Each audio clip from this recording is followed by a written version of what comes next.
Good morning, જય શ્રી કૃષ્ણ। આજે બ્લોગની શરૂઆત છે ને રાધાના દર્શનથી કરીએ અને અમારી રાધા જો સવારે ઉઠી નાસ્તા પાણી કરી અને ટીવી જોવા બેસી ગઈ।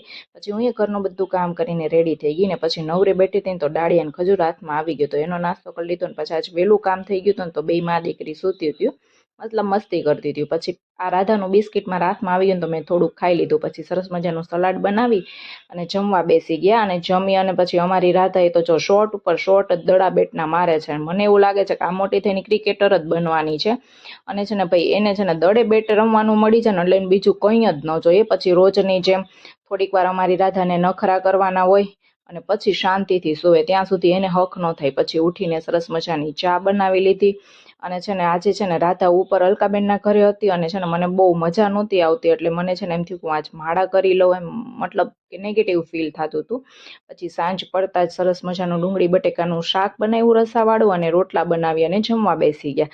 જમી કારવીને નવરા થયા ને એટલે છે ને ચિરાગ કહે છે કે ચાલ આજે તો રાધાની ફેવરિટ પ્લેસે જઈએ, એટલે અમે પહોંચી ગયા રાધાની ફેવરિટ પ્લેસે। તો વિડીયો ગમ્યો હોય તો લાઇક, શેર એન્ડ કોમેન્ટ કરજો અને મારી યુટ્યુબ ચેનલને સબસ્ક્રાઈબ કરીને જજો।